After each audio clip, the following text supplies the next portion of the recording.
প্রথম বছর স্বাভাবিক দুর্ভিক্ষ, দ্বিতীয় বছর মোটামুটি দুর্ভিক্ষ, তৃতীয় বছর কঠিন দুর্ভিক্ষ। হাদিসের বর্ণনা পাওয়া যায় এই তৃতীয় বছর দুর্ভিক্ষ যেমন তেমন কোন দুর্ভিক্ষ হবে না। কেমন দুর্ভিক্ষ হবে শোনেন। অনেক দেশগুলো এমন অবস্থা হয়ে যাবে, মানুষেরা 2 দিন 3 দিন হয়ে যাবে ঘরের মধ্যে চুলার মধ্যে আগুন জ্বলবে না। অনেক বাবা মা তার সন্তানকে নিয়ে রাস্তার মধ্যে পড়ে থাকবে। একটা কুকুর পানির পিপাসায় নিজের জীবনকে বের করে পানির জন্য যেমন ছটফট করে, ওই 3 নাম্বার দুর্ভিক্ষের সময় মানুষের অবস্থা তো করুণ হয়ে যাবে। এত ভয়াবহ অবস্থা হয়ে যাবে, ফসলাদি হবে না, গাছপালাগুলো মরে যাবে। সবাই বৃষ্টির জন্য প্রার্থনা করবেন, কোন বৃষ্টি হবে না, বৃষ্টি থাকবে না। এমন অবস্থা, পুকুরগুলো শুকিয়ে যাবে, খাল বিলগুলো শুকিয়ে যাবে, নদী নালাগুলো শুকিয়ে যাবে, পানি থাকবে না, পানি থাকবে না। এখন বিজ্ঞান বলেন পৃথিবীর 2 ভাগ হলো পানি, 1 ভাগ হলো মাটি। কিন্তু ওই দিন পানি থাকবে না, পানিগুলো শুকিয়ে যাবে, সবার মধ্যে পানির সংকট দেখা দিবে, এই ফসলাদির সংকট দেখা দিবে। পশু পাখিগুলো না খেতে খেতে তারা মারা যাবে, শুকিয়ে কঙ্কাল হয়ে যাবে। এমন অবস্থা। এবার দাজ্জাল দুনিয়ার মধ্যে আগমন করবে।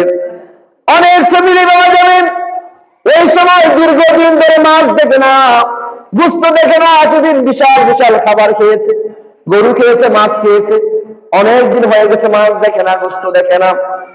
এমন অবস্থায় দাজ্জাল দুনিয়ার মধ্যে আগমন করবে। মাত্র 40 দিন দুনিয়ার মধ্যে বসবাস করবে। এখন আমাদের দেশে নির্বাচন হলে যেমন করে বিশাল বিশাল সভা করা হয়, দাজ্জালের এমন কিছু অনুসারী থাকবে গোটা পৃথিবীর মধ্যে, তাদের এজেন্ট থাকবে, তারা সবাই মিলে কেবলমাত্র যারা এমন জনসভা আয়োজন করবে।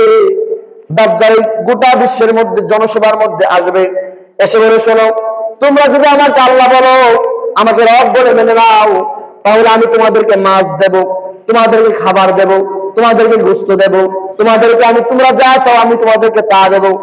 কিতাবের বর্ণনা অনেক মুসলমান নামাজি ইমানদার দুর্ভিক্ষের কারণে, পেটের ক্ষুধার কারণে, নিজের সন্তানের এই দুঃখ কষ্ট দেখার কারণে নিজের সন্তান আজকে 5 দিন ধরে খাবার খায় না, 3 বছর ধরে খাবার খেতে পারে না, কোন রকম পাতা পাতা বিভিন্ন কিছু খেয়ে বেঁচে আছে।